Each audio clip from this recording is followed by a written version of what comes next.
15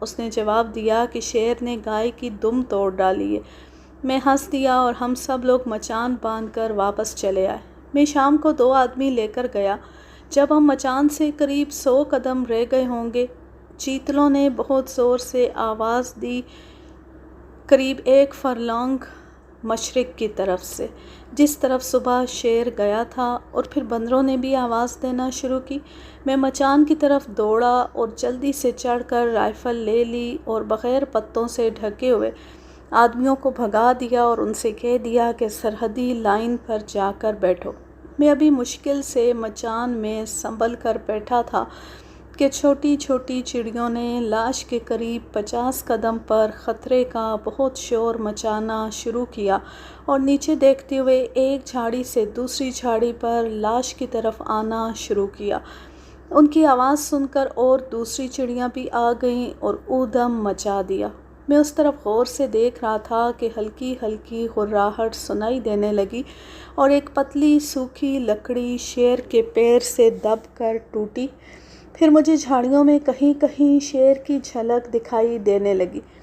شیر بہت آہستہ آہستہ ٹھہرتا ہوا لاش کی طرف آ رہا تھا۔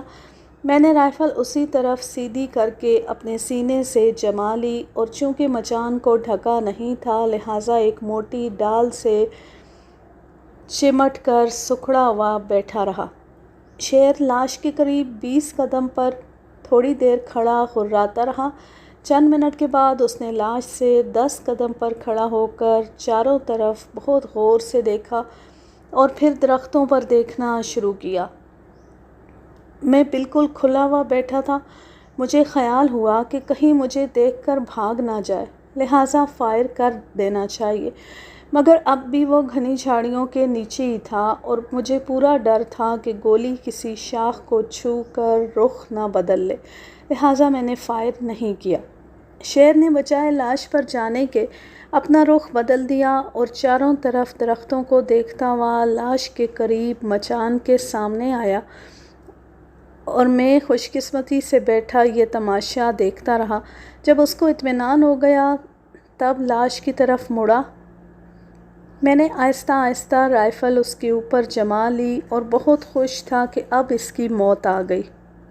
کچھ دیر اس کے کھانے کا بھی تماشا دیکھنا چاہیے۔ لاش پر پہنچ کر اس نے لاش کو اور زمین کو سونگھا۔ کچھ شاخیں بھی لاش پر سے اٹھاتے ہوئے چھوٹ گئیں۔ ان کو غور سے دیکھا اور شک کرنے لگا۔ اس وقت نشانہ گردن پر صاف مل رہا تھا۔ میں نے سر کے پیچھے اطمینان سے نشانہ لے کر لبلبی دبا دی۔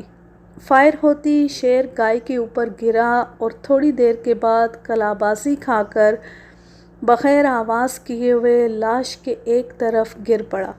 میں تیار تھا کہ اگر اٹھنے کا ارادہ کرے تو دوسری گولی ماروں، مگر وہ نہیں ہلا۔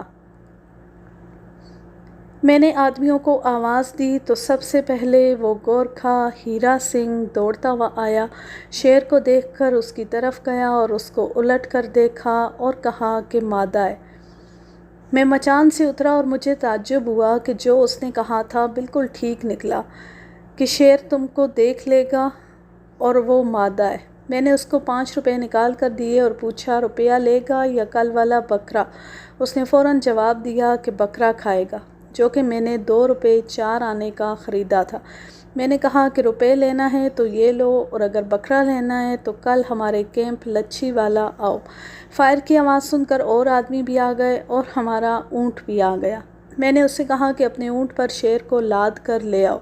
مادہ بہت بڑی تھی، 8 فٹ 11 انچ ناپ میں نکلی۔ صبح ہونے پر جب اس کی کھال نکالی تو ایک لیتھل گولی اس کے کندھے پر نکلی۔ یہ وجہ تھی کہ وہ درختوں پر کافی غور سے دیکھتی تھی۔ شاید کسی نے مچان سے 12 بور کی لیتھل کی گولی اس کو ماری تھی اور زخم بالکل اچھا ہو گیا تھا۔ وہ بہت جلد بچے دینے والی تھی۔ 4 بچے اس کے پیٹ سے، 2 نر 2 مادہ نکلے۔ مجھے اس شکار کا بہت افسوس ہوا۔ دوسرے دن شام کو سینچر کے روز مسٹر ڈرگ IFS انسٹرکٹر انچارج دہرادون اتوار کی چھٹی منانے جا رہے تھے اور جاتے ہوئے موٹر کو میرے خیمے کے سامنے سے لے گئے اور ہنستے ہوئے کہہ گئے کہ اس اتوار کو اگر تم نے دوسرا شیر مارا تو مجھے بہت حسد ہوگا۔ وہ بھی شیر کے لیے عرصے سے پیڑے بندھواتے تھے، مگر نہ تجربے کاری کی وجہ سے، جیسے میں نے برسوں دھکے کھائے تھے، ابھی تک کوئی شیر ان کے ہاتھ نہیں لگا تھا۔ میری طبیعت خراب تھی، میں گھومنے نہیں گیا تھا اور ایک خوراک میگنیشیا سالٹ پی لی جس نے کافی اثر کیا۔ ہمارا کیمپ اور جنگلات کا بنگلہ ریلوے لائن اور سڑک کے ایک جانب تھا اور رینج کوارٹر وغیرہ اس کے مخالف سمت میں تھے۔ سڑک پر موٹر لاریاں اور گاڑیاں بہت چلتی تھیں۔ آدھی رات کے بعد میں نے سنا کہ رینج کوارٹر سے کچھ دور چیتل خطرے کی آوازیں ایک ہی جگہ پر بہت دیر سے دے رہے ہیں۔ میں ڈیرے کے باہر آیا، چاندنی رات تھی۔ میں نے چیتلوں کے شور کی طرف ایک بڑے درخت کو سمت معلوم کرنے کی غرض سے دل میں اندازہ کر لیا، جہاں مجھے ان کے شور سے یقین تھا کہ ایک چیتل کا قتل ان کے بھائی بندوں کے سامنے ہو رہا ہے۔ صبح ہونے پر میں نے ڈیرے کے سامنے کھڑے ہو کر اپنے اردلی کو ایک بڑا درخت احاطے میں دکھایا اور کہا کہ اس درخت کی سیدھ میں 400-500 قدم سڑک اور ریلوے لائن کے آگے جاؤ اور خوب غور سے دیکھو، وہاں میرا خیال ہے کہ گلدار نے چیتل مارا ہے۔ رات کو بہت شور ہو رہا تھا، اگر مل جائے تو اس کو پتے والی شاخوں سے ڈھک آنا اور مجھے خبر دینا۔ تھوڑی دیر بعد وہ لوٹ آیا اور کہا کہ وہاں کچھ نہیں ہے، مگر چیتلوں کے ایک ہی جگہ پر دیر تک شور مچانے اور پچھلے تجربے سے مجھے یقین نہیں ہوا۔ میں نے کہا کہ نہیں، ضرور چیتل مارا ہے۔ پھر ایک خلاصی کو لے کر جاؤ اور اچھی طرح سے ڈھونڈو۔ اگر تم کو نہ ملا اور شام کو مجھے مل گیا تو 1 روپیہ جرمانہ کروں گا، کیونکہ میں اپنے آدمیوں کو ہر گلدار مارنے پر 7.5 روپے اور ہر شیر پر 15 روپے انعام دیتا تھا۔ گو شکار کے معاملے میں شروع سے آخر تک ہر کام میں آگے میں ہی رہتا تھا، ہمیشہ ان سے زیادہ محنت کرتا تھا اور خطرے کے موقع پر ان کو کبھی آگے نہیں جانے دیتا، کیونکہ مجھے بڑے آدمیوں والا آرام کرسی سے شکار بالکل پسند نہیں تھا کہ جس میں سب انتظام دوسرے لوگ کریں اور وہ صرف موٹر یا ہاتھی پر جا کر مچان یا ہاتھی کے ہودے سے گولی چلا دیں۔ اس دن چونکہ طبیعت ٹھیک نہیں تھی، اس لیے محنت کرنا میرے بس میں نہیں تھا۔ اس وقت دھوپ نکل رہی تھی اور کوے بولنے لگے تھے۔ میں نے کہا کہ اب یہ چوکیدار آ گئے ہیں، جس طرف یہ بولیں وہاں خوب دیکھنا۔ تھوڑی دیر بعد دونوں ہنستے ہوئے آئے اور کہا کہ ایک مادہ چیتل ماری ہے، تھوڑا سینہ پورے پیٹ کے اندر کا گوشت کھا گیا ہے۔ یہ عادت گلدار کی ہے کہ وہ پہلی دن پیٹ پھاڑ کر پیٹ کا ملبہ سب کھا جاتا ہے۔ شیر پچھلی رانوں سے کھانا شروع کرتا ہے اور پیٹ کے ملبے کی بالکل پرواہ نہیں کرتا، یا تو اندر ہی چھوڑ دیتا ہے یا سڑنے دیتا ہے، لیکن شیر کے بچے سب کھا جاتے ہیں۔ میں نے کہا کہ شام کو چلیں گے۔ میں کافی کمزوری محسوس کر رہا تھا اور درخت پر چڑھنے کے قابل نہیں تھا، لہٰذا میں ایک کرسی اور 12 بور بندوق لے گیا اور ایک بڑے درخت کے نزدیک کرسی پر لاش سے 30 قدم پر بیٹھ گیا اور چاروں طرف آدمی برابر پتے والی شاخیں کٹوا کر گاڑ دیں۔ آدمیوں سے کہا کہ پڑاؤ پر چلے جاؤ اور اندھیرا ہونے سے پہلے یا جب بندوق کا فائر سنو تو آ جانا۔ جیسے ہی آدمی گئے میں نے لاش کی چاروں طرف دیکھا اور خیال کرنا شروع کیا کہ وہ کس چیز کی آڑ لے کر آ سکتا ہے اور مجھے گولی چلانے کا کہاں موقع دے گا۔ میری پہلی نگاہ ایک دیمک کی طرف گئی جو چیتل کی لاش سے قریب 15 قدم اور مجھ سے قریب 40 قدم پر تھی۔ میں نے دیکھا کہ گلدار اس کے پیچھے چھپا ہوا سر نکالے مجھے پہلے ہی سے دیکھ رہا ہے، اور تعجب نہیں کہ اس نے مجھے بیٹھتے اور ڈالیں گاڑتے سب حرکتیں اچھی طرح سے دیکھی ہوں۔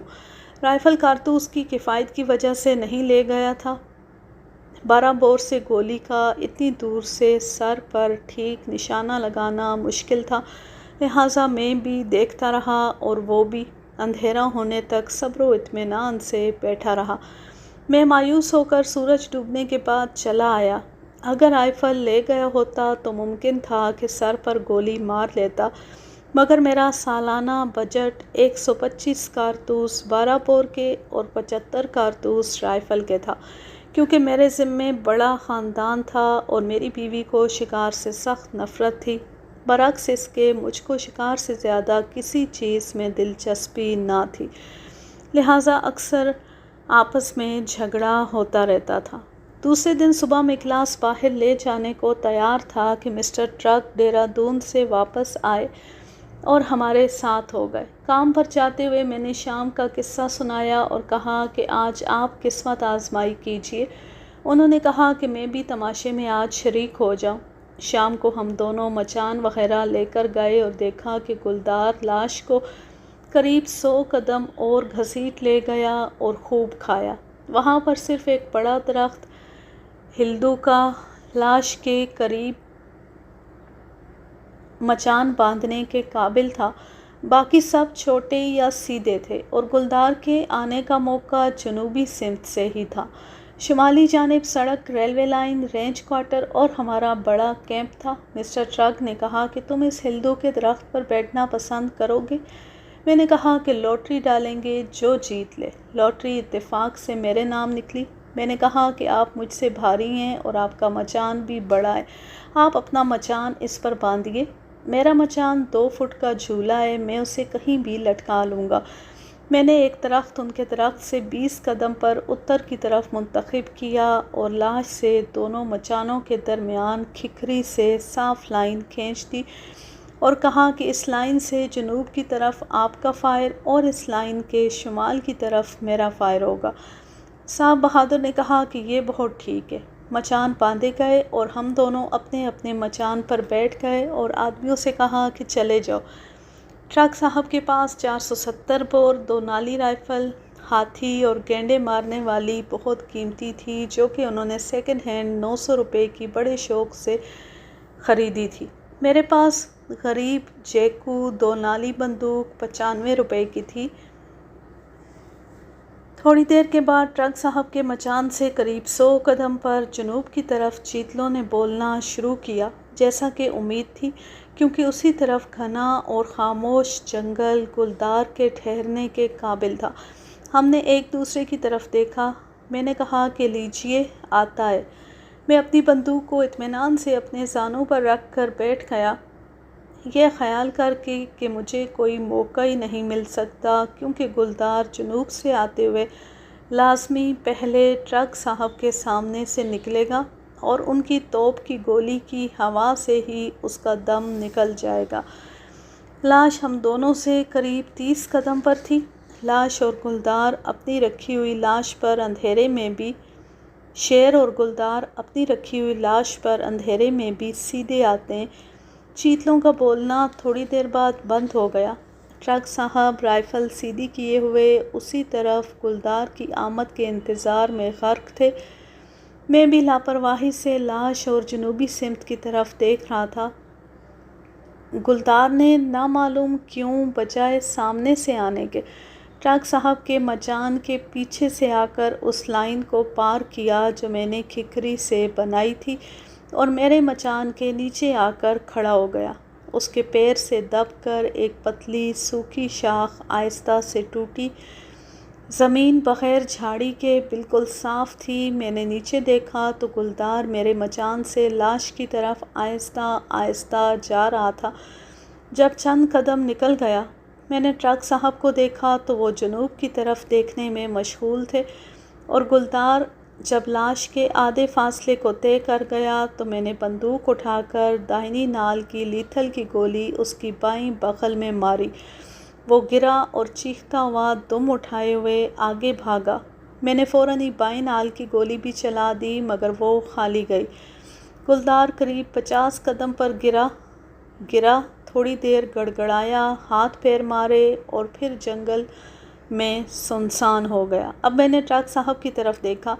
انہوں نے پوچھا کہ کس کی حد میں گولی چلائی؟ میں نے کہا کہ اپنی۔ صاحب بہادر نے کہا کہ اگر میرا انتظار کیا ہوتا تو میں زمین میں گاڑ دیتا۔ میں نے کہا کہ منع کس نے کیا تھا؟ تھوڑی دیر کے بعد ہم شمال کی طرف آئے۔ دوسرے دن صبح ہم اپنے اپنے کتے لے کر گئے، مگر لاش سے آگے گلدار کی بو کی وجہ سے کتے آگے نہیں گئے۔ ٹرک صاحب نے اپنے چپراسی سے کہا کہ آگے چلو۔ میں نے کہا نہیں، یہ میرا زخمی کیا ہوا جانور ہے، میں خود آگے جاؤں گا۔ تھوڑی دور آہستہ آہستہ ہوشیاری سے جانے کے بعد میں نے دیکھا کہ ایک لکڑی کے پاس گلدار پڑا تھا۔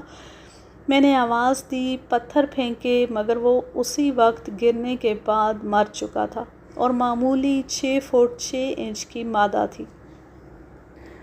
اگلے باب کا عنوان ہے میرا چوتھا شیر پیدل۔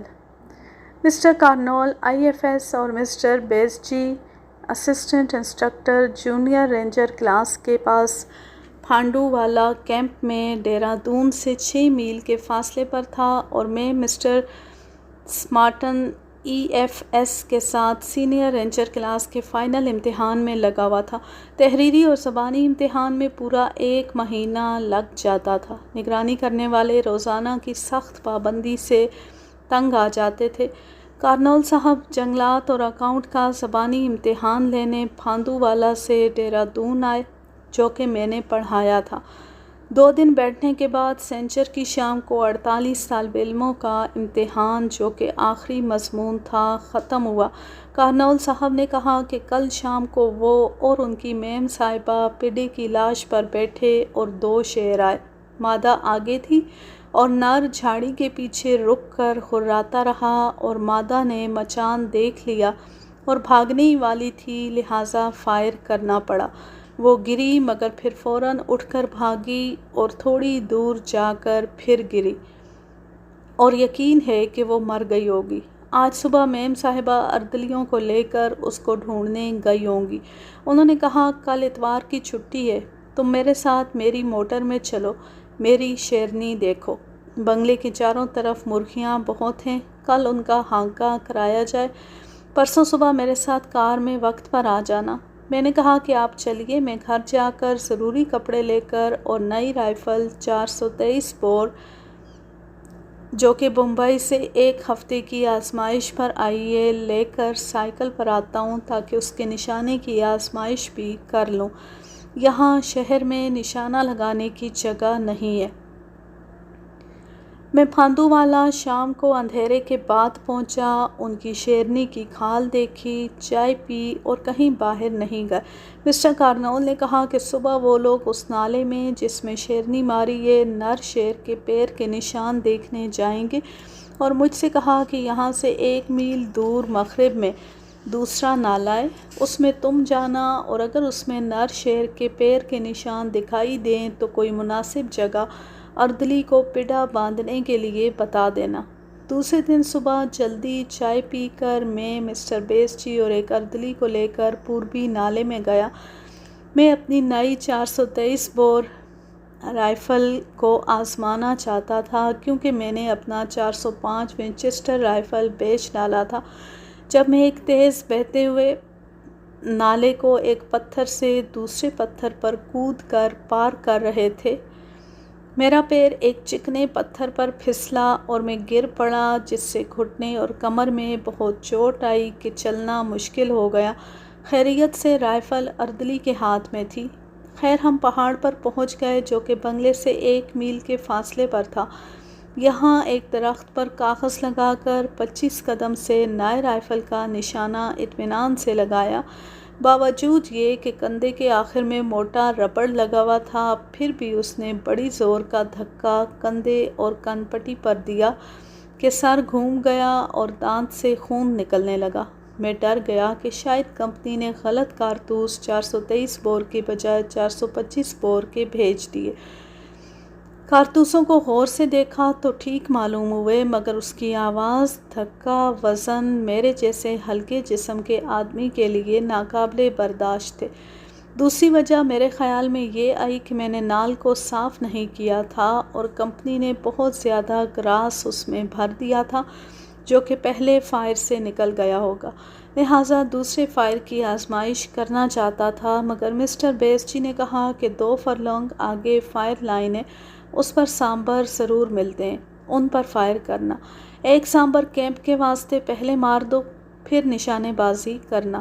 اردلی نے بھی بہت خواہش ظاہر کی، لہٰذا ہم فائر لائن پر پہنچے، مگر وہاں کوئی جانور نہیں تھا۔ میں نے ایک درخت پر کاغذ رکھ کر 50 قدم سے بہت اطمینان کا نشانہ لے کر بیٹھ کر فائر کیا۔ اس مرتبہ پہلے سے بھی زیادہ دھکا لگا اور قریب قریب میں الٹ گیا اور کندھے میں درد ہونے لگا اور مجھے رائفل چلانے سے ڈر لگنے لگا، لہٰذا ہم ایک نالے کے پوربی کنارے سے واپس ہوئے۔ نالا قریب 70 گز چوڑا اور خشک تھا، جس میں پتھر اور بجری تھی اور جگہ جگہ گھاس پھوس اور جھاڑیاں تھیں۔ ہم پہاڑ سے نیچے ڈھال پر اتر رہے تھے اور ہمارا کنارہ مغربی کنارے سے کم اونچا تھا۔ ہم تھوڑی دور چلے ہوں گے کہ پچھمی کنارے کے ڈھال پر، جس پر بہت گھنا جنگل تھا، چیتل بولنے لگے۔ اردلی نے پھر کہا کہ ایک عرصے سے گوشت نہیں کھایا ہے، ایک چیتل ہی مار دیجیے۔ اتنے میں جانوروں کے اترنے کا ایک راستہ سامنے مل گیا اور میں رائفل لے کر نالے میں اتر گیا۔ مسٹر بیسجی اور اردلی وہیں کھڑے رہے۔ چیتل اب آہستہ آہستہ بول رہے تھے۔ میں نے خیال کیا کہ ہم کو دیکھ کر بول رہے ہیں۔ میں نے ایک درخت کی آڑ لے کر چیتلوں کی طرف بڑھنا شروع کیا، جو کہ مجھ سے قریب 60 قدم پر پہاڑ کے ڈھال پر ایک درخت کے نیچے کھڑے تھے، جس پر گھنی بیل پھیلی ہوئی تھی اور چیتلوں کے صرف پیر اور نیچے کا دھڑ دکھائی دے رہا تھا۔ چیتلوں کی طرف خشک نالے میں ایک گھاس کا ٹکڑا قریب 25 فٹ لمبا اور 10 فٹ چوڑا اور 5 فٹ اونچا مجھ سے قریب 25 قدم پر تھا۔ اس میں گھاس ہلتی ہوئی نظر آئی۔ میں ایک درخت کے پیچھے کھڑا گھاس کو غور سے دیکھ رہا تھا کہ شیر کا سر نکلا اور وہ میری طرف دیکھنے لگا۔ وہ شاید گھاس کی اتری کنارے پر چیتلوں کی طرف ان کی گھات میں تھا اور میرے بجری اور پتھروں پر چلنے کی آواز سے اس طرف آیا کہ کیا چیز ہے۔ اس نے چاروں طرف دیکھا مگر مجھے نہ دیکھ سکا، کیونکہ میں درخت کی آڑ سے کھڑا ہوا جھانک رہا تھا۔ مجھے شیر کی امید نہ تھی۔ یہ یکا یک مل گیا۔ رائفل نئی تھی، جس کے اوپر مجھے بالکل بھروسہ نہیں تھا اور مجھے رائفل کے دھکے اور آواز سے ہی اتنا ڈر لگتا تھا جتنا کہ شیر سے۔ میں نے نشانہ شیر کے سر پر تو ضرور جما رکھا تھا، مگر فائر کرنے کا ارادہ نہ تھا۔ کو پیدل شیر مارنے کا شوق بہت تھا۔ اتنے میں شیر اور باہر نکل آیا اور اپنا پیر کھجانے لگا۔ اب مجھے اس کا کندھا بھی دکھائی دینے لگا۔ نشانے کو اس کے سر سے کندھے پر بدل کر اور درخت کا سہارا لے کر میں نے لبی دبا دی۔ اس مرتبہ نہ تو مجھے دھکا لگا اور نہ ہی آواز معلوم ہوئی۔ شاید میرا خیال اس وقت بالکل شیر کی طرف تھا۔ بہرحال شیر گر پڑا اور الٹ کر ندی میں پتھروں پر آ گیا۔ میرے رائفل کا فائر سن کر چیتل بھاگے اور نالے کو پار کر کے کنارے پر گئے اور مسٹر بیسجی نے 2 فائر بندوق کے کیے، جو کہ خالی گئے۔ اب وہ دونوں سیدھے میری طرف دوڑتے ہوئے آئے۔ میں ابھی تک درخت کی آڑ میں چھپا ہوا شیر کو رائفل تیار کیے ہوئے دیکھ رہا تھا، جو کہ صرف اپنی دم زمین پر الٹ پلٹ رہا تھا۔ مسٹر بیسجی نے مجھے نہیں دیکھا اور سیدھے شیر کی طرف دوڑے جا رہے تھے۔ میں نے منع کیا کہ آگے مت جاؤ۔ اتنے میں خود ان کی نگاہ شیر پر پڑی اور وہ جدھر سے آئے تھے پھر واپس بھاگ گئے۔ تھوڑی دیر میں جب شیر کا ہلنا بند ہو گیا تو میں نے پتھر پھینکے، شور مچایا اور اس کے قریب گیا اور مسٹر بیسجی کو بلایا تو وہ وہیں سے جواب دینے لگے مگر نیچے نہیں اترے۔ جب سامنے آ کر مجھے شیر کے پاس دیکھا تب آئے۔ ہم نے وہیں اس کی کھال نکالی اور سر اور پنجے، جن کی کھال نکالنا مشکل ہوتی ہے، کاٹ کر کھال لے آئے۔ وہ 8 فٹ 9 انچ کا پٹھا تھا، جس کے بڑے 4 دانت ابھی پورے نہیں بڑھے تھے اور جس نے اپنی ماں کو چھوڑ کر اکیلے شکار کرنا ابھی شروع کیا تھا اور نہ تجربے کاری کی وجہ سے مارا گیا کہ دھوپ نکلنے کے بعد بھی گھوم رہا تھا، نہیں تو دن میں شیر بہت کم نکلتا ہے۔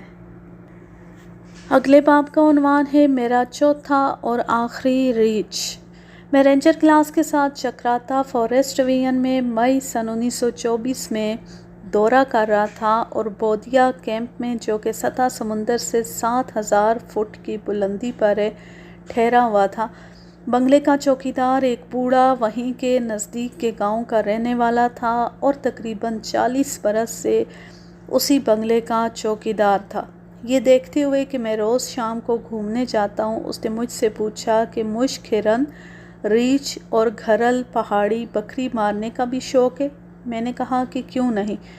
اس نے کہا کہ کل اتوار ہے، اگر صبح اندھیرے تیار ہو جاؤ کہ دن نکلنے سے پہلے ہم یہاں سے 2 میل نکل جائیں، جو کہ یہاں سے برابر چڑھائی 9000 فٹ کی اونچائی تک ہے، تو مجھے امید ہے کہ ہم کو ضرور کچھ نہ کچھ ملے گا۔ میں نے کہا کہ میں تیار ہو جاؤں گا اگر تم آ کر مجھے 1 گھنٹہ پہلے جگا دو۔ دن نکلتے وقت ہم دسمبر جنوری کی طرح سردی میں اور تیز ہوا میں وہاں کی سب سے اونچی چوٹی کے قریب پہنچ چکے تھے۔ کوہرا اتنا پڑ رہا تھا کہ زیادہ دور تک دکھائی نہیں دیتا تھا۔ اوک کے بھوج پتر، دیودار، رئی اور مورنڈا کے درخت سکڑے ہوئے کھڑے تھے اور ان پر طرح طرح کی فرن، ارکڈ اور لٹکتی ہوئی ہری بال کے مانند ماس ڈھکے ہوئے تھی۔ نیچے نیل اور دوسری قسم کی کہیں کہیں جھاڑیاں تھیں، مگر زیادہ تر ہری دھوب گھاس، اسٹرابری اور بنفشا تھا۔ کہیں کہیں بڑے بڑے پتھر اور غار تھے جن میں گلدار اور ریچھ دن کو چھپے رہتے تھے۔ مشک ہرن بھی اور کئی جانوروں کی طرح چند خاص خاص ہی جگہوں میں مینگنی کرتا ہے، جن پر رفتہ رفتہ ڈھیر لگ جاتا ہے۔ ہم کو کئی جگہ یہ ڈھیر ملے۔ مینگنیوں کو مل کر سونگھنے سے بھی ہلکی مشک کی خوشبو آتی ہے۔ ایک جگہ پر ہم کو بالکل تازہ مینگنیاں ملی۔ اس وقت سورج بھی اپنی انوکھی شان سے نکل رہا تھا۔ سورج کی کرنیں برف سے ڈھکے ہوئے پہاڑوں پر، جو کہ سامنے کافی دور سے صاف دکھائی دے رہی تھی، طرح طرح کے رنگ بدل رہی تھیں جن کا بیان ناممکن ہے۔ میں یہ منظر طرح طرح کے بدلتے ہوئے رنگ کبھی آسمان پر اور کبھی برفستانی پہاڑوں پر برفانی پہاڑوں پر دیکھ کر بیٹھ گیا اور خدا کی قدرت پر سوچنے لگا، اور اردلی کو آواز دی کہ تھرموس لاؤ، اور ایک پیالی چائے پینے کو اس سخت سردی میں جی چاہا۔ جیسے جیسے سورج اوپر آتا اور تیز ہوتا گیا، کوہرا پھٹتا گیا۔ بوڑھے چوکیدار نے، جس کے منہ پر بہت گہری جھریاں پڑی ہوئی تھیں اور 70 برس سے زیادہ عمر کا ہوگا، جو مجھ سے بھی زیادہ شکار کا شوقین معلوم ہوتا تھا، کہنے لگا، صاحب کیا کر رہے ہو؟ چائے تو تم روز بنگلے پر پیتے ہو، مگر مشک ہرن روز دیکھنے کو نہیں ملتا، اور وہ ہمارے آگے ہی آگے جا رہا ہے۔ میں نے جلدی سے چائے ختم کی اور کہا کہ بالکل ٹھیک کہتے ہو، اور چل دیا۔ ہم تھوڑی دور گئے ہوں گے کہ پورے قد کا ایک مشک ہرن ہم سے قریب 50 قدم سے چھلانگ مار کر ہمارے بائیں طرف نیچے کی جانب بھاگا اور جھاڑیوں میں غائب ہو گیا۔ اتنی دور سے بھاگتے ہوئے مارنا زیادہ مشکل نہ تھا، مگر میں نے سوچا کہ یہ جانور روز نہیں ملتے، اطمینان سے گولی چلاؤں گا۔ کچھ دور اس کے پیچھے گیا، مگر جب ڈھال خطرناک طور پر تیز ہو گئی تو نا امید ہو کر واپس چلا آیا۔ بوڑھے چوکیدار نے اپنے سکڑے ہوئے چہرے کو اور بگاڑ کر کہا کہ اگر چائے نہ پی ہوتی تو کستورا مار لیتے، اگر میرے پاس کیمرہ ہوتا تو اس کی فوٹو رکھنے والی ہوتی۔ ہم پہاڑ کی ڈھال پر آگے بڑھے جو پتلی اور چٹانی ہوتی گئی، لہٰذا مجبور ہو کر ہم پوربی ڈھال پر قریب 100 قدم نیچے اتر آئے، اور کچھ دور آگے گئے ہوں گے تو دیکھا کہ ایک ریچھ نیچے سے آیا اور سیدھا اوپر کی طرف ہم سے قریب 40 قدم کے فاصلے پر ایک خشک نالے میں بغیر ہم کو دیکھے ہوئے جا رہا تھا۔ میں تیز گیا اور نالے کے سامنے پہنچا تو دیکھا کہ جھاڑیوں میں قریب 30 قدم کے فاصلے پر کہیں کہیں ریچھ جاتا ہوا نظر آ رہا ہے۔ میں نے اس کو روکنے کے لیے کھانسا، مگر اس نے نہیں سنا۔ میں پھر زور سے کھانسا۔ وہ کود کر بولتا ہوا میری طرف منہ کر کے پچھلے پیروں پر کھڑا ہو کر دیکھنے لگا اور سینے کا بہت صاف نشانہ دیا۔ میں نشانہ لے ہی رہا تھا جب شاید اس نے بھی مجھے دیکھا اور شور مچاتا ہوا میری طرف نیچے ڈھال پر تیزی سے دوڑا۔